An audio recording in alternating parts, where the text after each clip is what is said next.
Hi குட்டீஸ், எல்லோரும் எப்படி இருக்கீங்க? நல்லா இருக்கீங்களா? ஸ்ரீநிவி ஸ்டடீஸ்க்கு உங்களை அன்புடன் வரவேற்கிறேன். இன்றைக்கி நம்ம 5ஆம் வகுப்பிலேருந்து அறிவின் திறவுகோல் அப்படிங்கிற ஒரு பாடத்தை தான் நம்ம பார்க்க போகிறோம். குட்டீஸ், பார்க்கலாமா? பார்க்க ரெடியாக இருக்கீங்களா?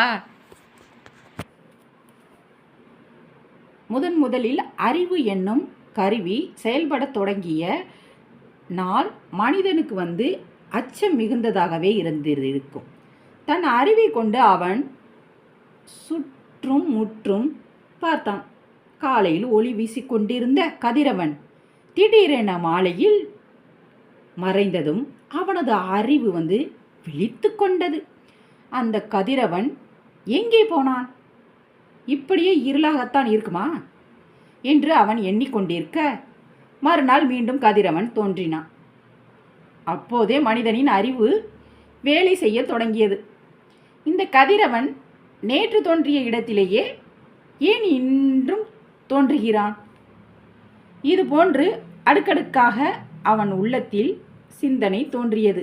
ஏன், எதற்கு, எப்படி என்றெல்லாம் அவன் சிந்திக்க தொடங்கிய போதுதான் அறிவியல் வளரத் தொடங்கியது.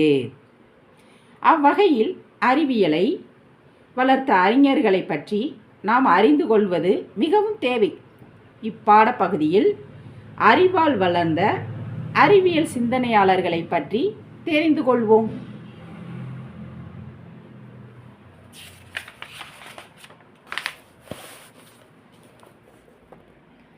தன் வீட்டு தோட்டத்தில் உள்ள ஆப்பிள் மரத்தினடியில் சிறுவன் ஒருவன் உட்கார்ந்து இருந்தான்.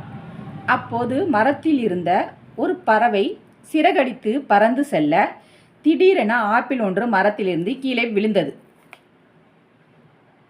நாமாக இருந்தால் என்ன செய்திருப்போம்? ஆஹா, நமக்கு ஒரு ஆப்பிள் கிடைத்ததே என்று மகிழ்ச்சியோடு உண்ணத் தொடங்கியிருப்போம் அல்லவா? ஆனால் அந்த சிறுவன் அப்படி நினைக்கவில்லை. இந்த ஆப்பிள் ஏன் மேலே மேலே வானத்தை நோக்கி போகாமல் கீழிறங்கி விழுகிறது என்று சிந்திக்கத் தொடங்கினான். இதில் ஏதோ ஓர் இயற்கை சக்தி இருக்க வேண்டும் என எண்ணினான். அதன் காரணத்தை கண்டுபிடிக்க வேண்டும் என்று தன் பிறந்த நாளில் முடிவு செய்தான். அன்று தன் பிறந்த நாள் பரிசாக ஆப்பிள் கிடைத்ததை எண்ணி மகிழ்ந்தான். அன்று சிந்திக்க தொடங்கிய அந்த சிறுவன்தான் புவியீர்ப்பு சக்தியை கண்டுபிடித்து பின்னாளில் உலக புகழ் பெற்ற சர் ஐசக் நியூட்டன். புவியீர்ப்பு சக்தியை கண்டுபிடிச்சது யாரு? சர் ஐசக் நியூட்டன் அவர்தான்.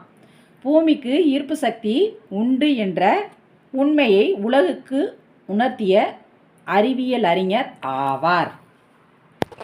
ஆப்பிள் மரத்தில் இருந்த ஆப்பிள் ஏன் மேலோக்கி போக வேண்டியதானே, ஏன் கீழே விழுந்துச்சு அப்படின்னு சொல்லிட்டு, அப்போ புவிக்கு ஈர்ப்பு சக்தி இருக்குது அப்படிங்கிறத இந்த சிறுவன் தான் பின்னாளில் இந்த புவியீர்ப்பு சக்தி இருக்குது அப்படிங்கிறத கண்டுபிடிச்ச சர் ஐசக் நியூட்டன். அந்த அறிஞர் தான் குட்டீஸ். அடுத்து, பூங்கா ஒன்றில் சிறுவர்கள் சிலர் விளையாடி கொண்டிருந்தனர். சிந்தனையுடன் அமர்ந்திருந்தார் மருத்துவர் ஒருவர், அதாவது டாக்டர். சிறுவன் ஒருவன் ஜீசா என்ற ஒரு வகை மரப்பலகையின் மீது ஒரு முனையில் குண்டூசியால் கீறிக்கொண்டிருந்தான். பலகையின் மறுமுனையில் தன் காதை பொருத்தி எழும் ஒலியை கேட்டுக்கொண்டிருந்தான்.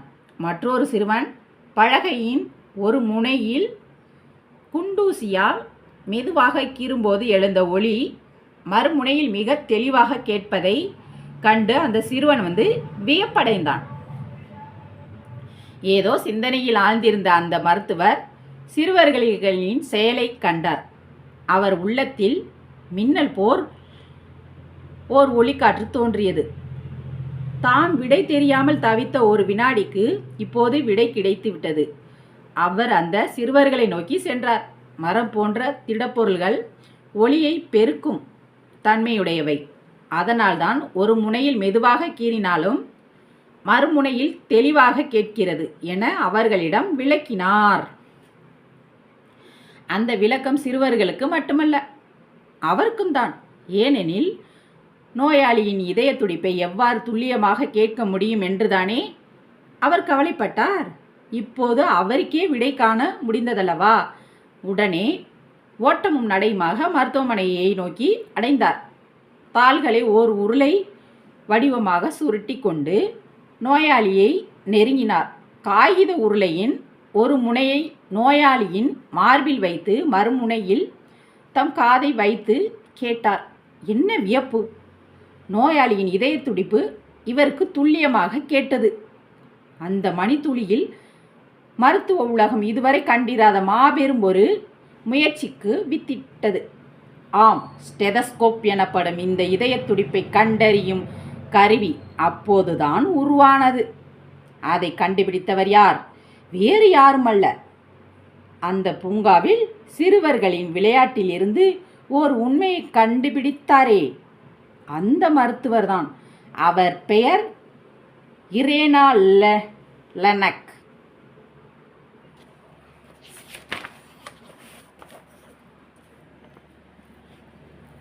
அந்த சிறுவனுக்கு வயது 12.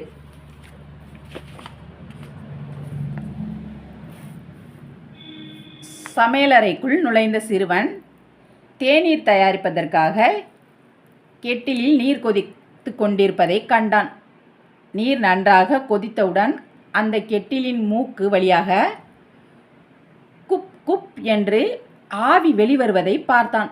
அந்த ஆவி வெளிவராதபடி கெட்டிலின் மூக்கை அடைத்தால் என்ன நடக்கும் என்று எண்ணினான். உடனே அந்த பாத்திரத்தின் மூக்கு பகுதியை மூடினான். இப்போது ஆவி வரவில்லை. சிறிது நேரம் சென்றது.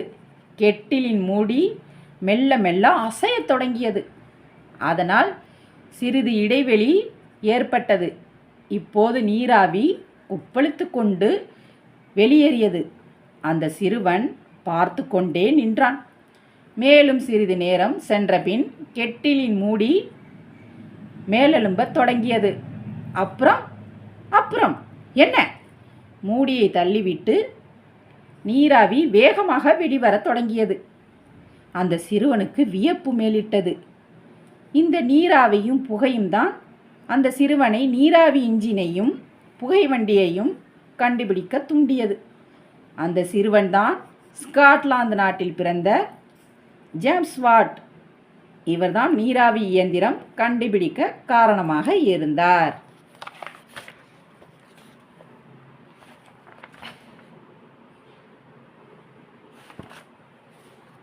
அவ்வளோதான் குட்டீஸ். அறிவின் திறவுகோல் பாடத்தை நம்ம பார்த்துட்டோம். அடுத்த வீடியோவில் நம்ம அறிவின் திறவுகோல் பாடத்துக்கான கேள்வி பதில்களை நம்ம பார்க்கலாம் குட்டீஸ். இந்த வீடியோ உங்களுக்கு பிடிச்சிருந்தால் லைக் பண்ணுங்கள், ஷேர் பண்ணுங்கள், சப்ஸ்கிரைப் பண்ணுங்கள் குட்டீஸ்.